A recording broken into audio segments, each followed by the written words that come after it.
এটাকে দেখে ভাবছেন নিশ্চয়ই আমি চা দিয়ে ভিডিওটা শুরু করছি। অ্যাকচুয়ালি এটা চা নয় সকালের, এটা হচ্ছে ধনিয়া ভিজানো জল। আমি রাত্রে 1 টেবিল চামচ ধনিয়া ভিজিয়ে দিয়েছিলাম 1 গ্লাস জলে, আর সকালে উঠে সেই জলটা আর তার সাথে আরেক গ্লাস জল দিয়ে ফুটিয়ে ওটাকে হাফ করে নিয়েছি। এবার এটাকে ঠান্ডা করে খাবো। অ্যাকচুয়ালি আমি বলেছিলাম যে আমার থাইরয়েড আছে, তো তার জন্যই খাই। তবে শুধু এটা আমি নিই না, এর সাথে আমার থাইরক্সিন একটা ট্যাবলেটও আছে, যা 37.5 পাওয়ারের আমি নিই। আর এটা কিন্তু খুবই ভালো। আমি একটুখানি এটা নিয়ে একটুখানি রিসার্চ করছিলাম, তো দেখলাম এটা কিন্তু মানে অ্যান্টিঅক্সিডেন্ট প্রপার্টি, তারপরে ডিটক্সও খুব ভালোভাবে করে, তারপরে ইমিউনিটি বুস্ট করে, ডাইজেশনে হেল্প করে, আর হরমোন ব্যালেন্স তো করেই। তো তার জন্য এটা আমি ওষুধের সাথে সাথেও নিই। আর যাদের থাইরয়েড আছে আর যাদের নেই সবাই কিন্তু এটা নিতে পারে। আমি না একটু নিচে গেছিলাম, তারপরে নিচ থেকে আসার সময় দেখি না একটা শালিক পাখি যে হাঁটতে পারছে না। আমি প্রথমে ভেবেছিলাম ছোট্ট বাচ্চা বোধহয়, কিন্তু পরে দেখলাম না, ওর পায়ে না কিছু একটা বাঁধা আছে। তো আমি এত চেষ্টা করলাম ওকে ধরবার, যে ওর পাটাকে ছাড়িয়ে দিই, ও হাঁটতেই পারছে না, কেমন যেন থমকে থমকে উঠছে। কিন্তু যতবারই ওর কাছে যাচ্ছিলাম ততবারই ও উড়ে উড়ে চলে গেল। তো আমি আর ছাড়াতে পারলাম না। তো মনটা তার জন্য একটুখানি খারাপ লাগছে। ওটা যদি কেউ না ছাড়াতে পারে না, তো ওখান থেকে হয়তো ঘা ফা হয়ে যেতে পারে। তো যাই হোক, আমি দেখুন একটুখানি পেয়ারা পাতা আনতে গেছিলাম। আর এই পেয়ারা পাতা কেন আনতে গেছিলাম, কী বিষয়, এ বিষয় নিয়ে আপনাদের সাথে পরে আলোচনা করব, যদি আমি কোনো উপকার পাই তবেই। আর ওখান থেকে এসেই না আগে মজুমদারকে চা করে দিলাম, কারণ 8টা বাজতে যাচ্ছে। 8টার পরে মজুমদারের মেডিসিন নেওয়ার থাকে। তো মজুমদারের তো এই টাইমে বেডটিই হয়। ও একদম ঘুম থেকে ওকে ডেকে তুলে আমি এই সময় চাটা দিই। তবে আজকাল মজুমদারের শরীর একদমই ভালো না। আর ও যে হসপিটালে যাওয়ার পরে ওর যে রিপোর্টে কী বলেছিল সেটা আপনাদের সাথে আমার শেয়ার করা হয়নি। অ্যাকচুয়ালি দেখুন, এই যে রিপোর্টটা করা হয়েছে আজকে, তাতে দেখছি পটাশিয়ামটা 3.8, ইউরিক অ্যাসিডটা কমে গেছে, হাই ছিল। ক্যালসিয়াম হচ্ছে দেখছি যে 9.83, আর ফসফরাসও কমে গেছে। মানে সব কিছু দেখছি অনেকটা কমে গেছে, শুধু ক্রিয়েটিনিনটা বেড়ে গেছে। আর আগে ছিল দেখেন পটাশিয়াম 4.9 ছিল। এটা কিন্তু ও হসপিটালে যখন ভর্তি হয়েছিল তার 10 দিনের পরের রিপোর্ট, আর তার থেকে 1 মাসের পরের রিপোর্ট এটা। মানে ওটা জুলাইয়ের 15 তারিখে, আর এটা 1 মাস 10 দিন, এই 27 তারিখের, আগস্টের 27 তারিখ। তার মধ্যেই কত কমে গেছে। মানে পটাশিয়াম 3.8, এখানে ওর পটাশিয়াম ছিল 4.9 15 তারিখের রিপোর্টে। আবার ইউরিক অ্যাসিডও ছিল দেখুন 4.10 ছিল, আর এখন ইউরিক অ্যাসিড দেখুন 3.82। ক্যালসিয়ামও কমে গেছে, এখানে আছে 9.83, আর এখানে হয়ে গেছে 9.60, আরও কম হয়ে গেছে। তো এইসব সব কিছু কম হয়ে যাওয়ার জন্যই না ডাক্তার ওকে আবার নতুন করে বলেছে যে শাক খেতে, কাঁচা লবণ খেতে, তারপরে তোমার হচ্ছে যে ফল খেতে, এগুলো সব ওর বন্ধ করে দিয়েছিল। ওর এই কদিন আগে যে হসপিটালে ভর্তি হয়েছিল তখন ওর পটাশিয়াম লেভেল 9 হয়ে গেছিলো, যার জন্য ওর মানে জীবন সংশয়ের একটা ব্যাপার চলে এসেছিলো। আর এখানে না আমি হিমোগ্লোবিনের রিপোর্টটা দেখাচ্ছিলাম, এই মাসে টেস্ট করাই না 11.5 এসছে, আর আগেরটাই ছিল 11.7। হিমোগ্লোবিনটা এখন মোটামুটি ঠিক আছে, কারণ ওর আগে না ইঞ্জেকশান দিয়ে হিমোগ্লোবিন বাড়াতে হতো। এখন এমনি এইটা আছে, নইলে সবসময় 10-10-এর কম এরকম থাকতো।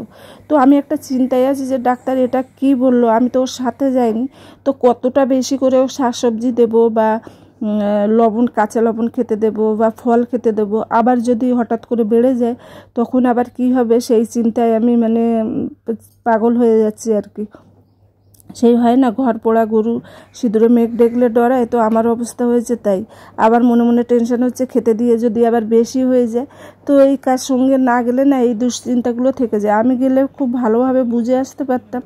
তো যাই হোক, যার জন্য মজুমদারের শরীরটাও অনেকটা মানে ঝিমানো টাইপের। আর তা বাদেও তো দাঁতের যন্ত্রণা হচ্ছে।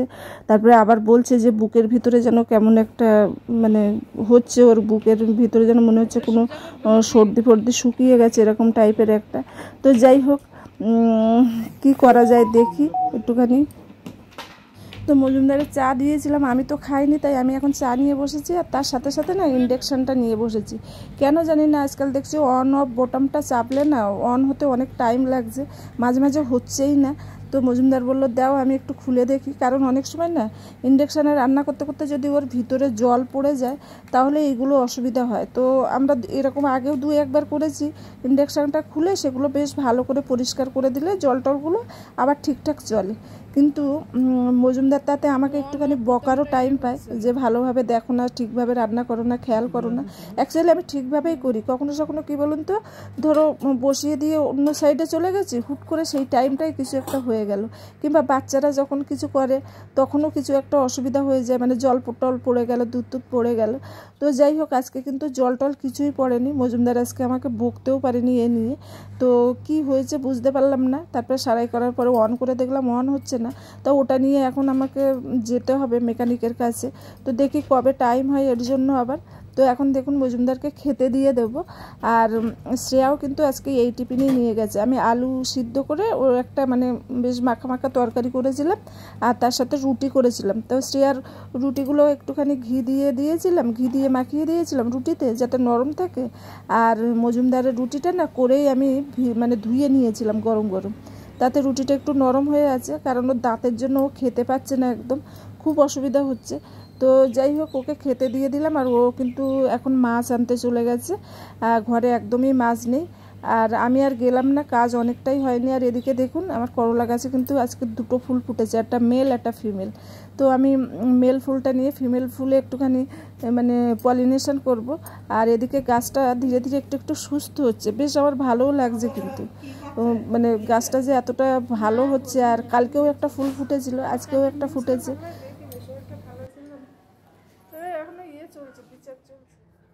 তিলোত্তমার ঘটনাটা যে প্রত্যেকটা মানুষের বুকে কেমনভাবে গেঁথে গেছে এটা দেখে বোঝা যায়। আমাদের যে ডাস্টবিন নিতে আসে যে দিদিটা, ও এসে প্রত্যেক দিন আমার কাছে নিউজ নেয় যে কি হলো কি না হলো, সেসবগুলো শুনতে থাকে। আর তা নিয়ে মানে নিজের মতামতও জানায়, আর মনে মনে দুঃখও পায় যে পৃথিবীতে কেমন কেমন ঘটনা ঘটছে আর কি।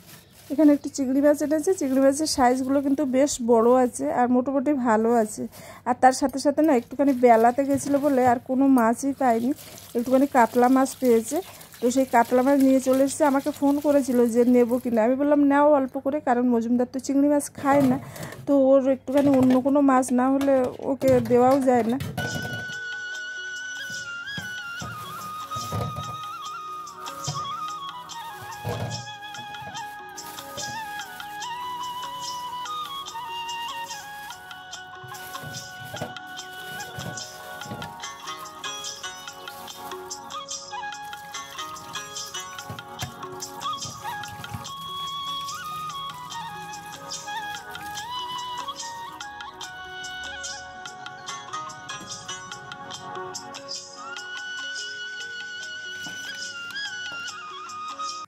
এখানে দুটো মাছই ভালো করে ধুয়ে নিয়েছি, তবে কাতলা মাছটা তো কাটা আছে আর চিংড়ি মাছটা কাটতে হবে।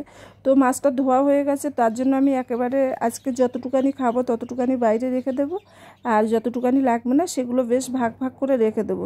তাতে কী হয় বলুন তো, নিতে সুবিধা হয়।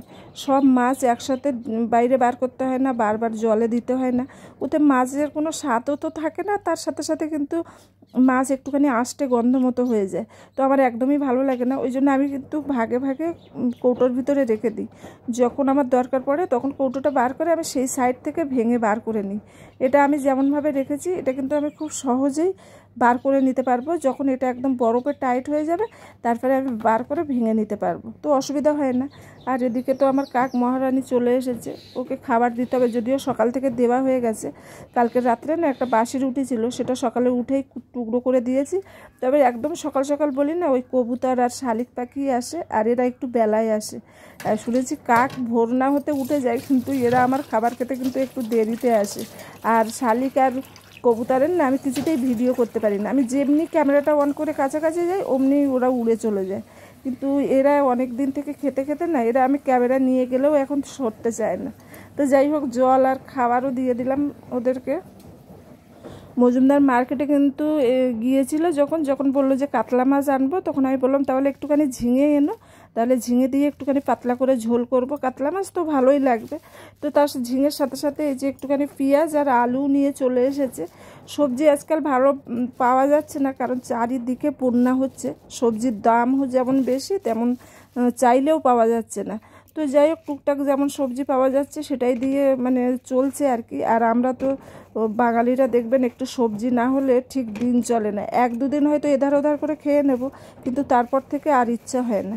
তো আলুগুলো রেখে দিলাম। আর আমার না এই ঝুড়িটায় আমি পেঁয়াজ রসুন আদা রাখি, কিন্তু ওই মাঝে মাঝে পেঁয়াজ রসুনের খোসা একদম ভরে যায়, ওই জন্য এটাকে আবার আমি ভালো করে ঝেড়ে আবার পরিষ্কার করে রেখে দিই। আর এই যে আমরা না ভুলে গেছি এইসব জিনিস, এই যে বাঁশের ঝুড়ি, মাটির পাত্র, কিন্তু আমি দেখেছি এইসব জিনিসে মানে কোনো জিনিস থাকলে না সেগুলো খুব ভালো থাকে আর বেশ ভালোও লাগে দেখতে। তো যাই হোক, আবার হয়তো পুরানো দিনের সব ট্র্যাডিশন ফিরে আসবে ধীরে ধীরে। আমার তো ইচ্ছা আছে এবার যে এখানে যে বিশ্বকর্মা পুজোর মেলা হয় না, সেখানে গিয়ে আরও দুটো একটা এরকম ঝুড়ি কিনে আনবো অন্য কিছু রাখতে। আমি ফলও এরকম ঝুড়িতেই রাখি, বাঁশের ঝুড়িতে, বেশ এগুলো ভালোও থাকে, দেখতেও ভালো লাগে। শুভ সকাল বন্ধুরা, ওয়েলকাম টু স্বপ্নাজ ইচ্ছে। আশা করছি আপনারা সবাই খুব খুব ভালো আছেন, আর আমিও খুব ভালো আছি। আজ আরও একটা নতুন ব্লগে আপনাদের সবাইকে স্বাগত জানাই। সকাল থেকে ভিডিও শুরু হয়েছে কিন্তু কথাটা বলতে পারিনি, তবে এখনও বাজে কিন্তু 10টা, তাই ভাবলাম সকালটা তো আছে বলেই দিই। আর এদিকে দেখুন, আমি কিন্তু সেইগুলো গুছিয়ে নিয়ে না সব সবজি কেটে একদম রেডি করে নিয়েছি। আর এই ভিডিওটা আমার শুক্রবারের ভিডিও, আমি শনিবারে কোনো ভিডিও শ্যুট করিনি। আর আমরা শনিবারে তো নিরামিষ খাই। অ্যাকচুয়ালি প্রথম না আমরা 2 দিন নিরামিষ খেতাম, শনিবার আর মঙ্গলবার। তারপরে যখন মজুমদার দেখলাম বেশি অসুস্থ হয়ে গেল, তো আমি যাতে বাড়ির কম মাছ আসে তার জন্য আমি সপ্তাহে 4 দিন এখন নিরামিষ করে দিয়েছি, আর 3 দিন মাছ আসে। তবে সেটা বুঝে সুঝে মজুমদারের খেলে তো মানে খাওয়াটা একটুখানি দেখে শুনে দেওয়া হয়। আর এখানে দেখুন আমি স্নান সেরে এসেছি, আর আমি আয়নায় দেখাচ্ছি আমার এই আয়নাটা না ভিতর থেকে নষ্ট হয়ে গেছে, কেমন ফুটফুট হয়ে গেছে। এটা অনেক বছরের জিনিস, মানে 15 বছর তো হয়েই গেছে। আর এখানে প্রিয়া হচ্ছে একটুখানি কালি লাগিয়েছিল ছোটোবেলায়, তারপরে সেখান থেকে আর পরিষ্কার করা যায়নি, আর ঘষতে গেলে না কালারটা উঠে যাচ্ছে। তো যাই হোক, স্নান সেরে পূজা দিয়ে আর আমি টিফিনটা করে নিলাম। টিফিন করে কিন্তু আমি চলে এসেছি কিচেনে। আর আমার টিফিনটিও ওই একই ছিল, সেই আলুর তরকারি আর রুটি। তো দেখুন এখানে আমি আজকে মোচা করব, তো মোচাটা না আমি লবণ হলুদ দিয়ে বয়েল করতে বসিয়ে দিয়েছি। আর এখন ঝিঙে আলু দিয়ে যে মাছটা করব সেই মাছটা আগে ভেজে নেব। আজকে মাছটা না খুব একটা ভালো না, এমনি মাছটা দেখতে মনে হচ্ছে টাটকা, কিন্তু আমার মনে হচ্ছে ভিতর থেকে একটুখানি নরম হয়ে গেছে। তো যাই হোক, মজুমদারকে বললাম কোথার থেকে মাছ আনো, দেখে আনো না। তো বললো দেখতে তো ভালোই লাগলো। তো যাই হোক, আমি এখন মাছগুলো দেখুন সুন্দর করে একটুখানি কড়া করে ভেজে নেব। আর কাতলা মাছ না সত্যি বলছি আমাদের বাড়ি কেউ পছন্দ করে না। আর আমার কথা তো ছেড়ে দিন, যখন বিয়ে হয়নি গ্রামের বাড়িতে ছিলাম তখন না সবথেকে ভালোবাসতাম এই পুকুরের মাছ, কাতলা মাছ, মানে রুই মাছ, সিলভার কাপ, এসবগুলো। কিন্তু এখন আমি সব থেকে মানে কম ভালোবাসি এইগুলো, কেন জানি না। যখন ছোট ছিলাম তখন মাছের মাথা, লেজা, পেটি আর হচ্ছে মাছের যে চামড়াগুলো হয় না, চর্বি ভরা চামড়া, সেই চামড়াগুলো বেশি খেতে ভালোবাসতাম।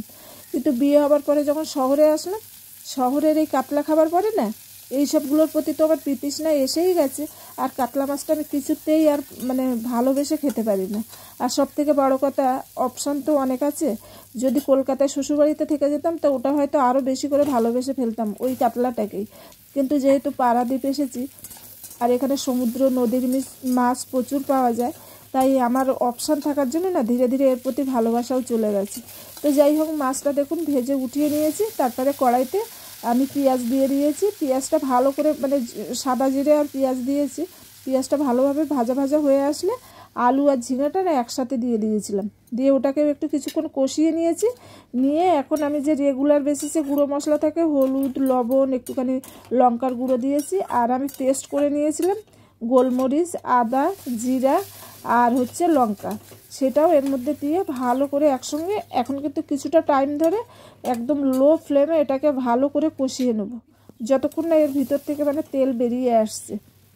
তো এখানে আমি বেশ কিছু টাইম ধরে কিন্তু ভালো করে কষিয়ে নিয়েছি। কম তেলের রান্না সবসময় লো ফ্লেমে টাইম ধরে কষালে তবেই ভালো হয়। আর তারপরে এখন আমি পরিমাণ মতো জল দিয়ে দিলাম, যাতে আলুগুলো ভালোভাবে সিদ্ধ হয়ে যায় আর গ্রেভিটাও ঠিকঠাক থাকে। তো দেখুন তারপরে ঢেকে দিয়েছিলাম। তারপরে কিছুক্ষণ ফুটাবার পরে বেশ আলুগুলো বয়েল হয়ে গেছে আর ঝোলটা, গ্রেভিটাও বেশ অর্ধেকটা কমে গেছে। তারপরে আমি কিন্তু ভাজা মাছগুলো এর ভিতরে দিয়ে দিয়েছি।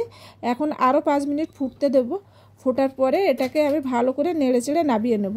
আমি এখন এতে কিছু দিচ্ছি না, আপনাদের যদি ভাজা মশলা থাকে কিংবা ধনে পাতা থাকে একটুখানি দিয়ে নামিয়ে নিতে পারেন। আর আমি না চিংড়ি মাছটা তখন কাটতে পারিনি, তাই এই ঝোলটা বসিয়ে দিয়ে চিংড়ি মাছটা কেটে নিয়েছি।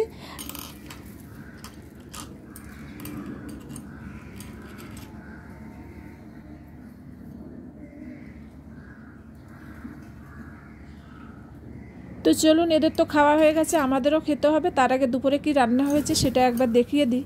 এখানে মোচা চিংড়ির ঘন্ট আছে, তার সাথে আছে এখানে করলা ভাজা, পেঁয়াজ দিয়ে লাল লাল করে করলা ভেজেছি, আর সকালের আলুর তরকারি আছে একটু, আর তার সাথে সাথে এখানে ঝিঙে আলু দিয়ে কাতলা মাছের ঝোল আছে। তো এটাই হচ্ছে আমাদের দুপুরের মেনু। তো ভিডিওটা আর বড় করব না, তবে যারা আমার ভিডিও দেখতে দেখতে আমার সাথে এই পর্যন্ত পৌঁছে গেছেন তাদেরকে সবাইকে অসংখ্য ধন্যবাদ। যারা আমার ভিডিও দেখতে ভালোবাসেন তাদেরকেও অসংখ্য ধন্যবাদ। আর যদি আমার ভিডিওটা ভালো লাগে তাহলে অবশ্যই লাইক, কমেন্ট এবং শেয়ার করবেন, আর তার সাথে সাবস্ক্রাইব করবেন। তবে আজকের মতো ভিডিওটা এইখানেই রাখছি, আবার আসবো আর একটা নতুন ভিডিও নিয়ে। ততক্ষণের জন্য আপনারা সবাই ভালো থাকবেন এবং সুস্থ থাকবেন।